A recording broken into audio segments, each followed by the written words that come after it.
Over the years here on the program, we definitely delve into societal issues. We talk about it's not just about money. It's everything that kind of relates to money, the world around us, and I'm not going to ever change from that. People said, it's focus on Wall Street. No, there's much more important things that we need to talk about and discuss. And I don't know about you, see things that happen in the world around us over time, and for whatever reason, certain things will like get me thinking or irk me to some degree.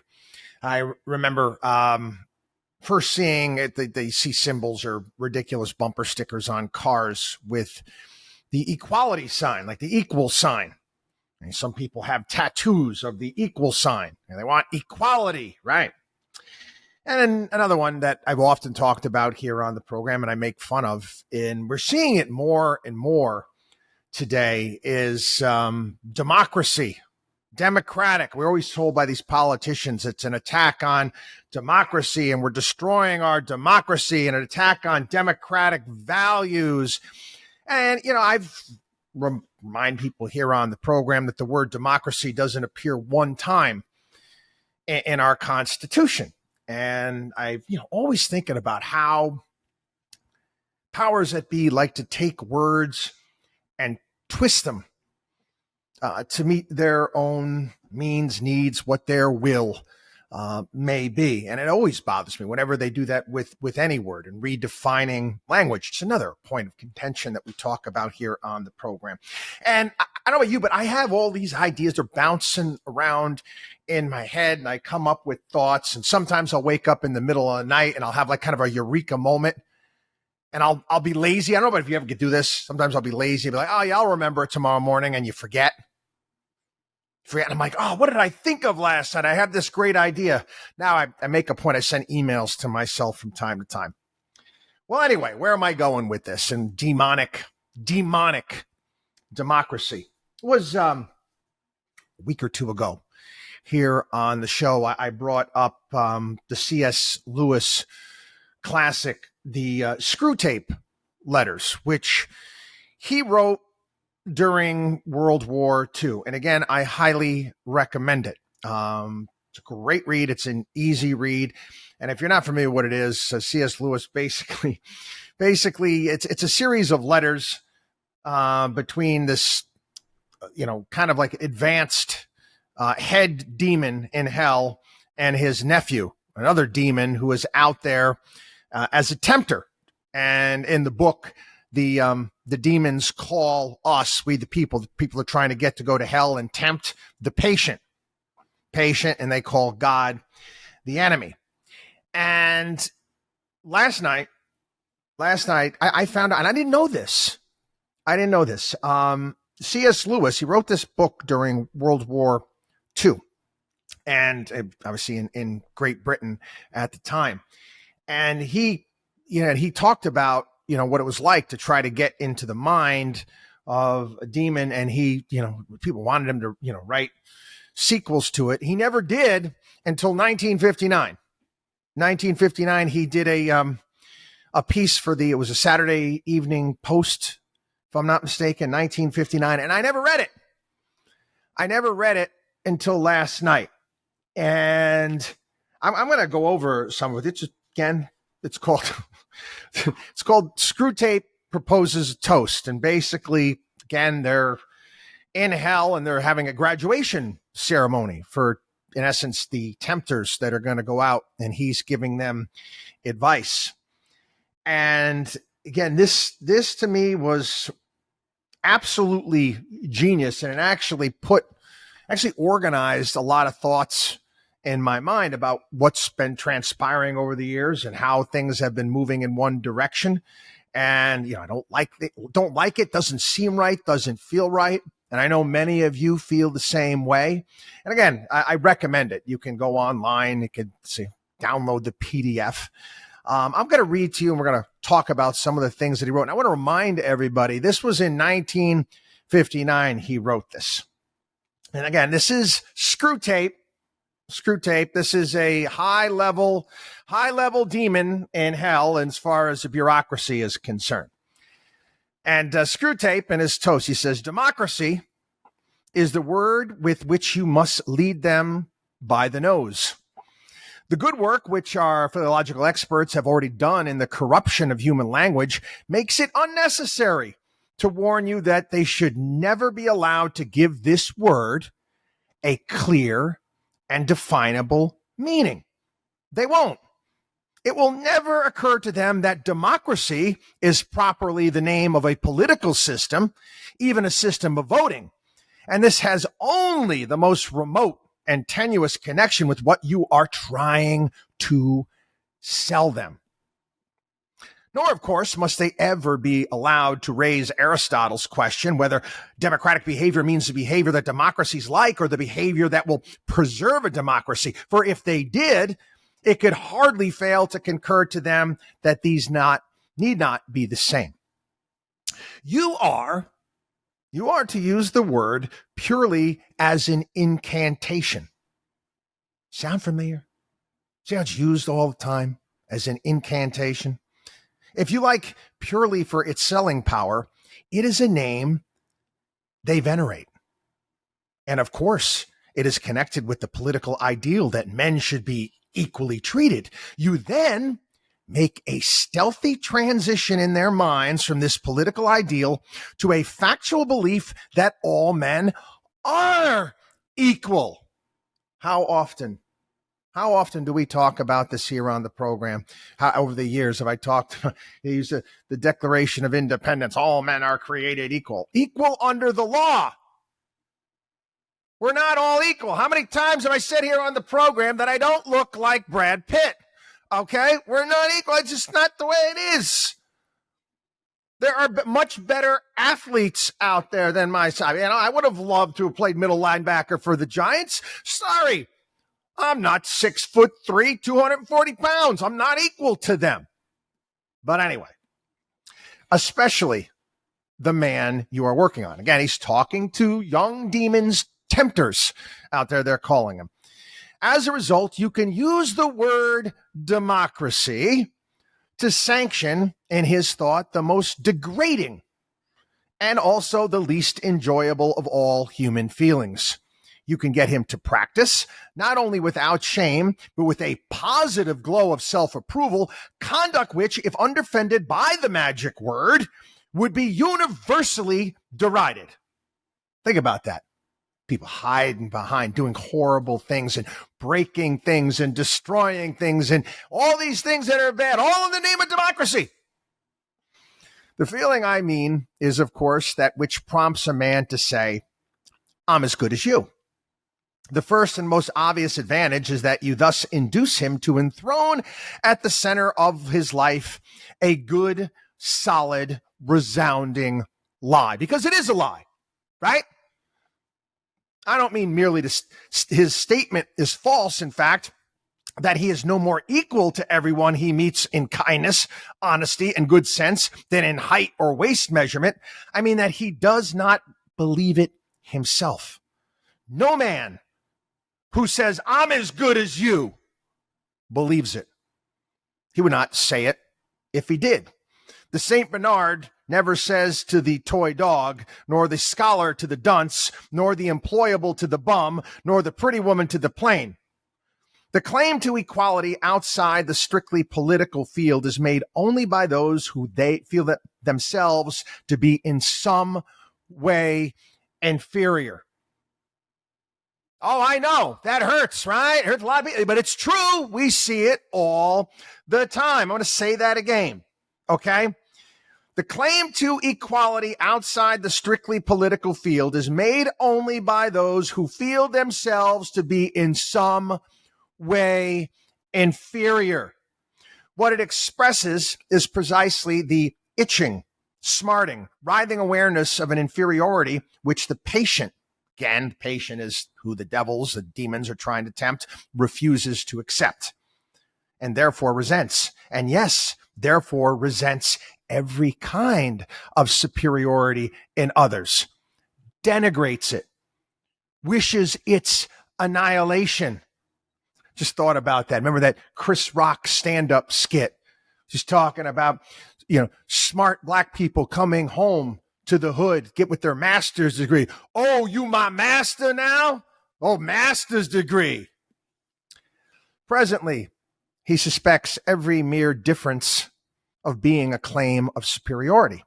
No one must be different from himself in voice, clothes, manners, recreations, choice of food. Here is someone who speaks English rather more clearly and euphoniously than I. It must be a vile upstage la-di-da affection. Here's a fellow who says he doesn't like hot dogs, thinks himself too good for them, no doubt. Here's a man who hasn't turned on the jukebox. Again, this is 1959. He must be one of those highbrows and is doing it to show off.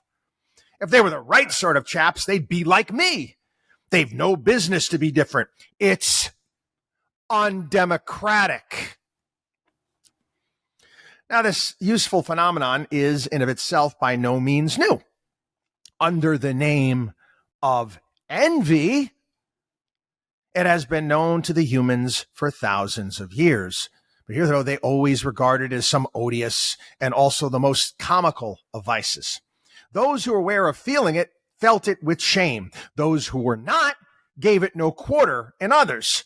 The delightful novelty of the present situation that we have right now is that you can sanction it.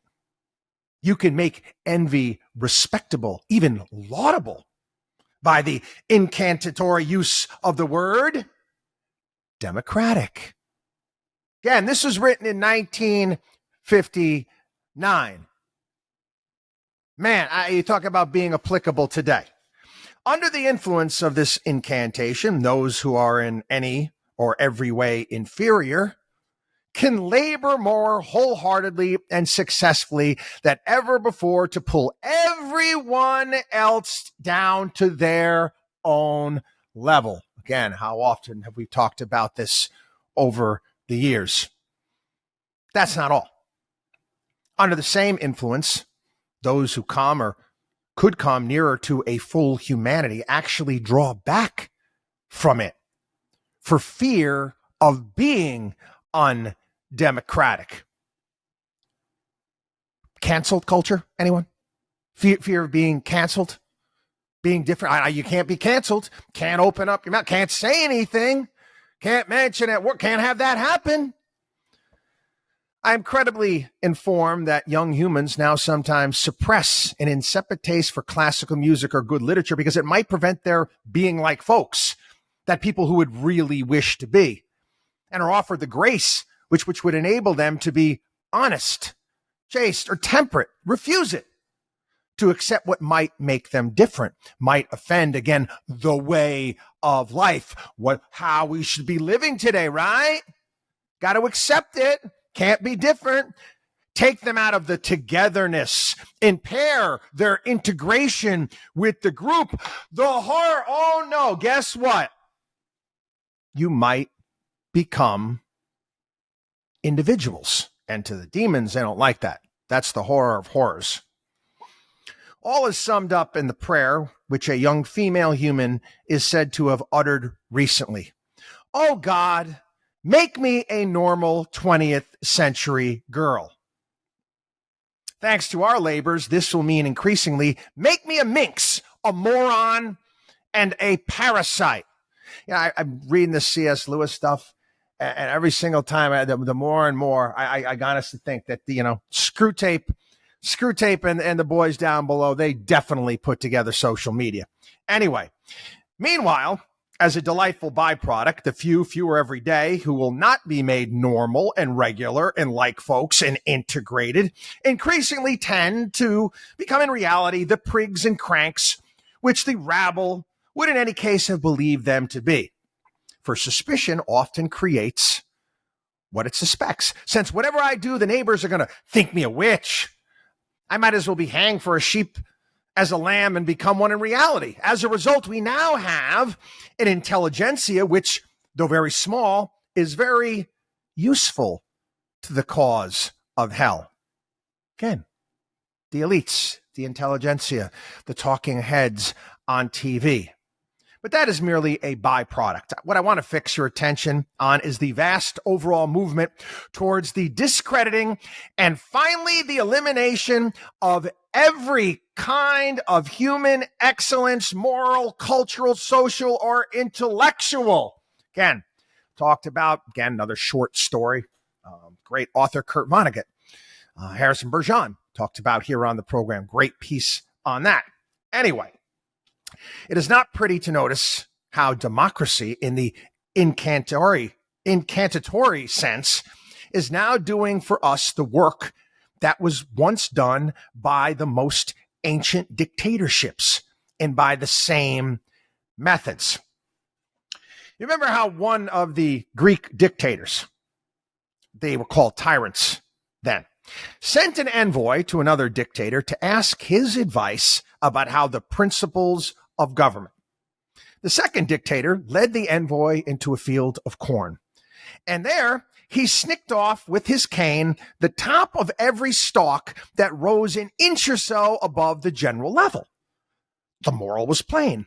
Allow no preeminence among your subjects. Let no man live who is wiser or better or more famous or even handsomer than the mass. Cut them all down to a level. All slaves, all ciphers, all nobodies, all equals. Thus, tyrants could practice, in a sense, democracy. But now, democracy can do the same work without any other tyranny than her own. No one now need to go through a field with a cane. The little stalks, that would be us, will now of themselves bite the tops off the big ones. The big ones are beginning to bite off their own in their desire to be like stalks. I've said that to secure the damnation of these little souls, these creatures that have almost ceased to be individual, is a laborious and tricky work. But if proper pains and skill are expended, you can be fairly confident of the result.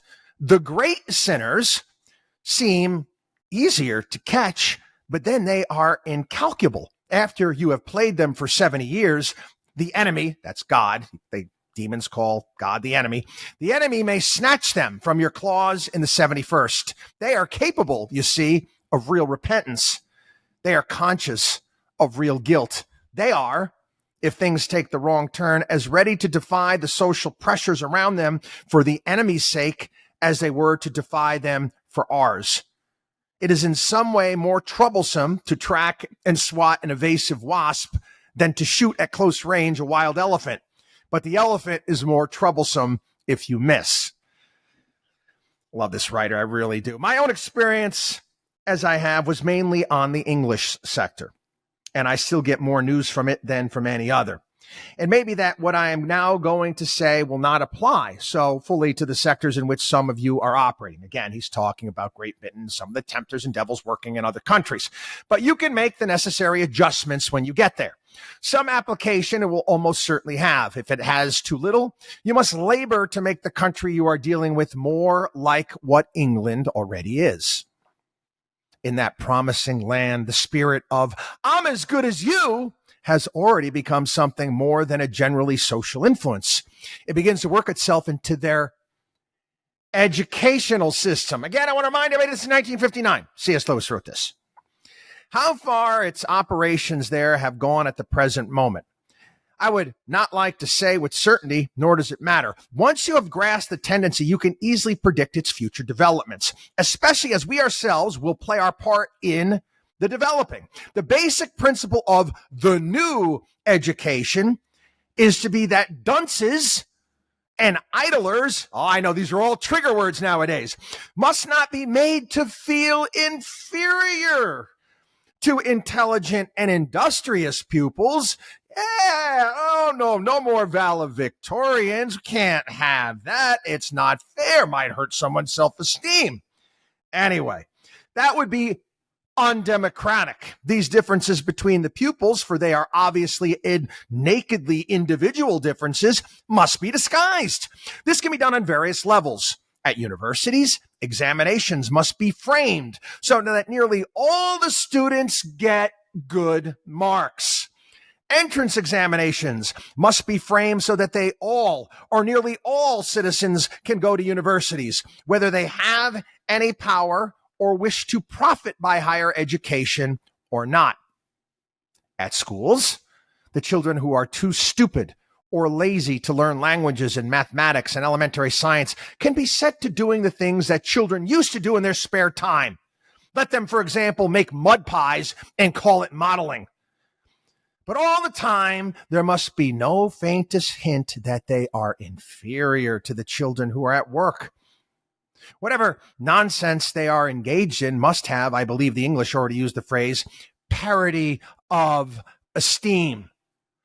An even more drastic scheme is not impossible. Children who are fit to proceed to a higher class may be artificially kept back because the others would get trauma.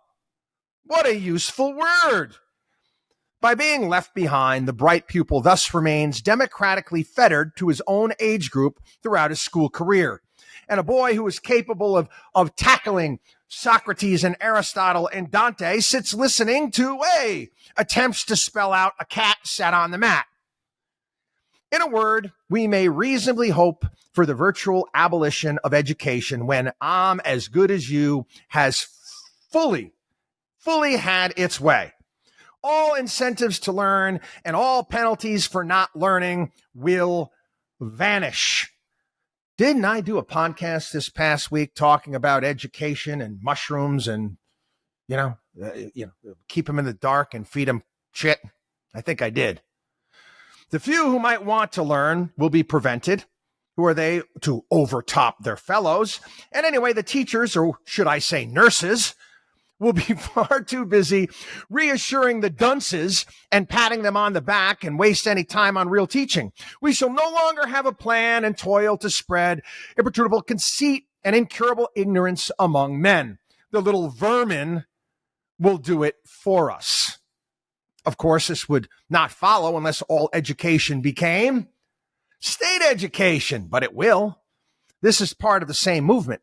Taxes designed for that purpose are liquidating the middle class, the class who are prepared to save and spend and make sacrifices in order to have their children privately educated. The removal of this class, besides linking up with the abolition of education, is fortunately an inevitable effect of the spirit that says, I'm as good as you.